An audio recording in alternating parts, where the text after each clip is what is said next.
Let's talk about the Dallas Cowboys 2025 free agency so far. We have been fed this Jerry Jones's all-in thing forever now, and he's once again talked about it. We feel great about what we've been in free agency. All in. All in. All in. We're all in. So let's see what all in actually means, because historically it means nothing. Let's just break down free agency very quickly in 2 simple steps. Step 1, if you have good players, re-sign those players so they don't leave your team. Step 2, if there are holes in your roster, if you have weaknesses on your team, go seek out new players in free agency and bring them in to fill those holes. That's very simple. Sign the good players you have, go get good players to fill the spot so you don't. So let's see how the Cowboys do with that, because right off the bat, I'll just tell you right now, this is we're going to look at who they signed so far, but we first got to at least explain who they lost. So we have lost 5 starters compared to last year. We lost Zach Martin, our right guard, one of the best right guards in the history of the NFL. He did retire, so that wasn't necessarily our fault. He's done with football, so he is gone. We lost DeMarcus Lawrence to the Seattle Seahawks, our defensive end, who has been really good for us, but is getting older, and he wanted a little bit more money than I think the Cowboys were comfortable paying him. Well, obviously, so he is now gone too. We lost our starting running back, Rico Dowdle. He went to the Carolina Panthers for pretty much a ham sandwich. They paid him literally nothing, but he, I guess more than we were going to pay him. We lost our nickel cornerback, Jordan Lewis, to the Jacksonville Jaguars, who Jordan Lewis honestly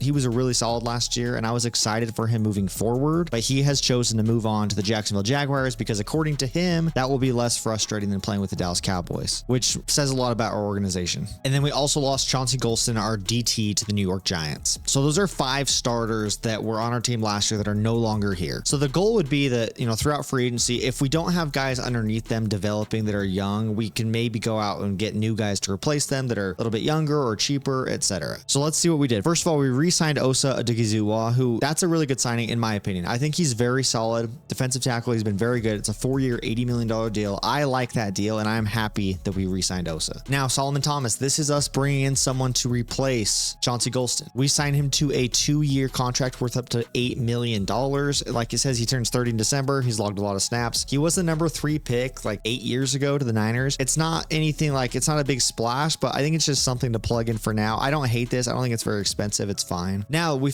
did find out where Jerry Jones likes to spend money, because he spent $18 million on Kevontae Turpin, 3-year, $18 million. I do think this is outdated. I think that it ended up being, or coming out, that it was around $13.5 million. I need to double check that. But still, it's just funny because Jerry is just historically not very good at re-signing guys or signing new guys. But when Kevontae Turpin comes in, our kick returner, who I like, Jerry's all in. That's like the first signing we made this offseason. It's just, I don't know. It's just weird. It's just so Jerry coded. Okay, this is the problem I have. This is my biggest gripe with what we've done so far. We signed Javonte Williams, the former Broncos running back, on a 1-year deal worth a max of $3.5 million, and Miles Sanders on a 1-year deal from the Panthers. I don't even know what the contract is yet. Here's the problem, and this is by far my biggest concern with what we've done so far in the offseason. We had Rico Dowdle, who I don't think was a starting running back in the NFL, but he was our starting running back, and he wasn't very expensive. The Panthers paid him, I think, under $3 million to bring him over to their team, which means that it seems like we could have just done that ourselves, paid him like $2.75 million, kept him, and then do what every Cowboys fan is hoping we do in the draft, which is get a new running back, preferably Genty if he's available. If he's not, we will see. But I think the majority of Dallas fans are assuming we're taking a running back pretty early on in the draft. So in my mind, it's like, okay, let's keep Rico Dowdle.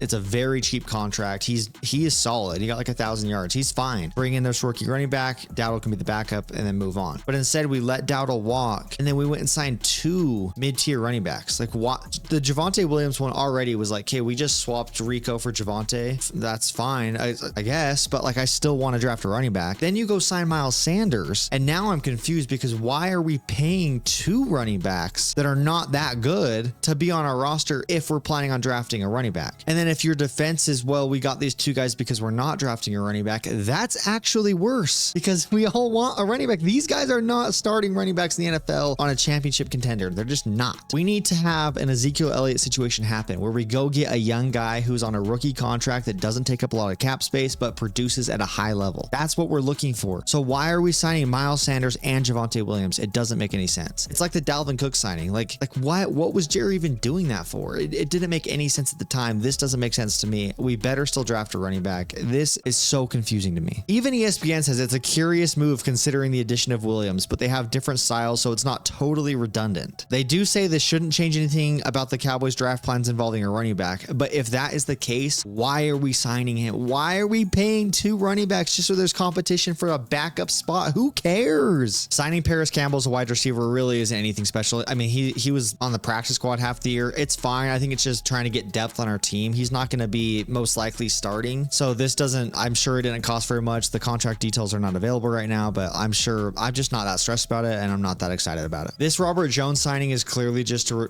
replace Zach Martin in the meantime. It's only a 1-year deal and it's not paying him very much money. I don't even know if Robert Jones is a starting lineman moving forward in the league. It's really just putting a band-aid on the offensive line right now, which again is just not where you want to be as a team. You don't want to just be patching all these holes that are eventually going to burst. And it's just a 1-year deal, which a lot of these are. It seems like Jerry is just like, hey, trying to cover all these leaks for a season. We're losing these guys and he's bringing guys in for 1 year that aren't very good, but aren't very bad. And he's just patching these holes and it feels like it's just going to burst next year. The signing of Dante Fowler, I do think is solid for us, especially losing DeMarcus Lawrence. He's not very expensive. It's a 1-year deal worth up to $8 million.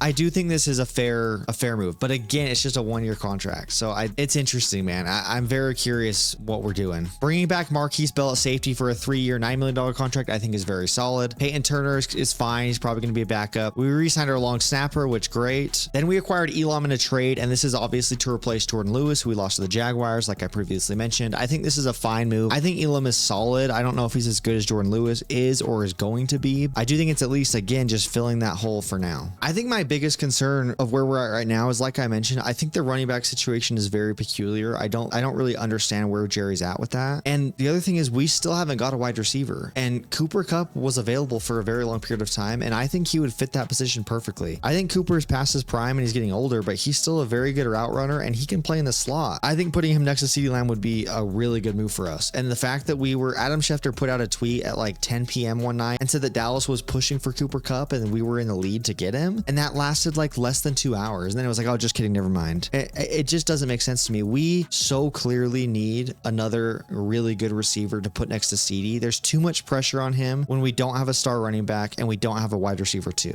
That's not going to change. We have to get someone next to him, and all Jerry wants to do is try to fill these in the draft, and this is not a very wide receiver heavy draft. I do think we can get a solid running back, but there's not a lot of good receivers. So Jerry's putting a lot of faith in himself and the front office to be able to draft a really good running back and a really good wide receiver too, that are going to be able to make an immediate impact. And we need immediate impacts because we just signed CeeDee to a huge contract, Dak to a huge contract. We're about to sign Micah to a huge contract. So we need to take advantage of this. Like, let's get some things rolling here. And it just makes me a little bit nervous that we're relying so heavily on the draft. See, so I'm pulling up the Dallas Cowboys Instagram account and they announced they signed Miles Sanders. This comment says Jerry's just pissing us off on purpose now. Would have been a great signing in 2021. Like the signing, but we still got to draft a running back in rounds 2 and 3. See, this is all the same. We literally signed watered down versions of Rico Dowdle and Tony Pollard, and we're supposed to be happy. I mean, this is all facts, bro. Anyways, we'll see what happens, dude. There's really not much left to go on in free agency. It's all going to come down to the draft now, and we